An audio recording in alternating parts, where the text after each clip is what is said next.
scored another major investment win this morning when Nvidia pledged to build its AI supercomputer, the first time ever, right here in the United States. Thank you. That's a question I like.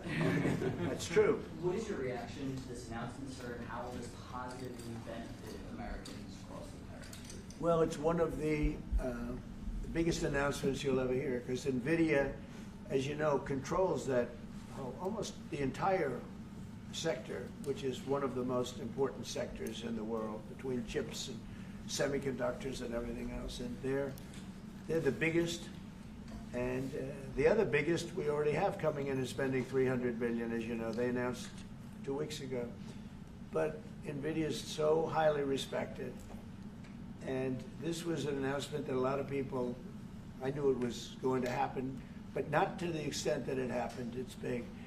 And the reason they did it is because of the election on November 5th and because of a thing called tariffs. As I say, the most beautiful word in the dictionary. After love, God, relationship. The press actually hit me and said, tariff is the most beautiful word in the dictionary. What about family, love, God? I got hit even on that. You understand? I said, okay. So now I say it's my 5th most favorite word because they get you on anything.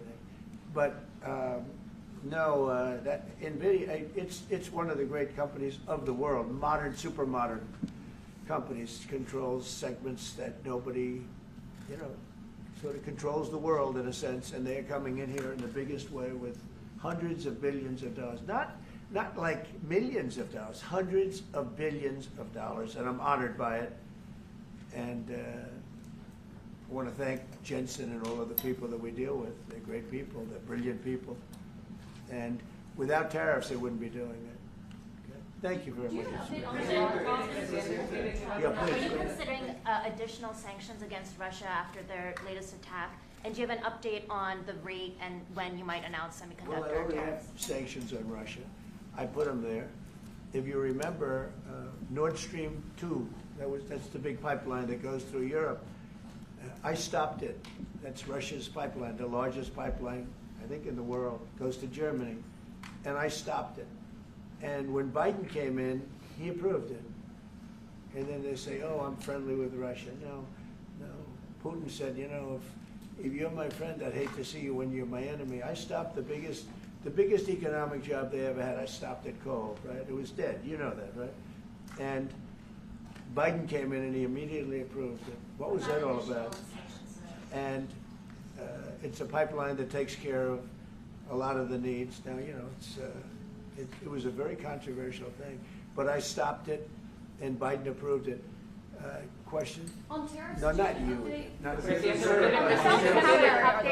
Bukele, ¿qué valoraciones le da Presidente and potentially Bukele? pharmaceuticals, What? semiconductor tariffs, and potentially pharmaceuticals. Pharmaceuticals, we're going to do.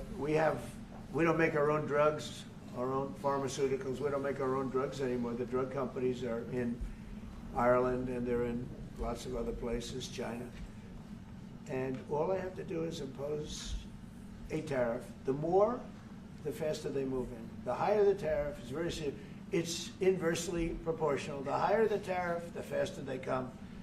And we're going to be doing that. That's going to be like we have on cars. We have, as you know, a 25% tariff on cars. We have a 25% tariff on steel and aluminum. And that's what that category fits right now. Do you have a percentage in mind and a timeline? I have a timeline, not too distant future. And we're doing it because we want to make our own drugs. We're doing it because we want to make our own steel and aluminum, lumber, other things. And they're all coming in. We have record numbers, $7 trillion.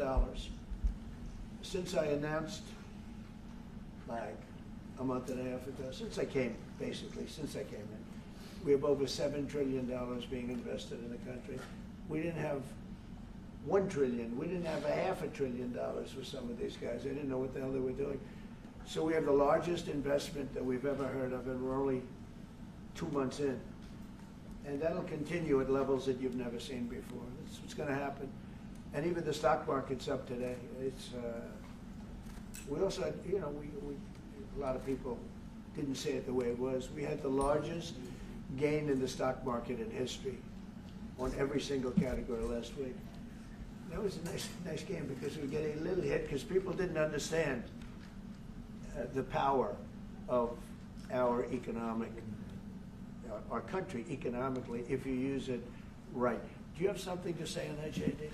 Yes, sir. I mean, look, for 40 years we have lost manufacturing capacity. Workers have seen their wages stagnate, and some of the most critical things that we need, from the pharmaceuticals, the drugs that we give to our children, the antibiotics that we give to our kids, to the weapons that we actually need to fight a war, if God forbid we had to fight a war, we don't make enough of that stuff. And so President Trump ran explicitly on changing that. Yes, as the president mentioned, it caused a little bit of disruption in the market, but I actually think over the long term, workers are going to benefit, stocks are going to go up, American businesses are going to benefit as we reinvest and reindustrialize our country. And the auto workers and the Teamsters and all of the unions, you know, not traditionally Republican, but I'm winning those unions by, we're up 40, 50 points on the Democrats. They're losing everything. They're losing everything because they just have policies that are not believable. They have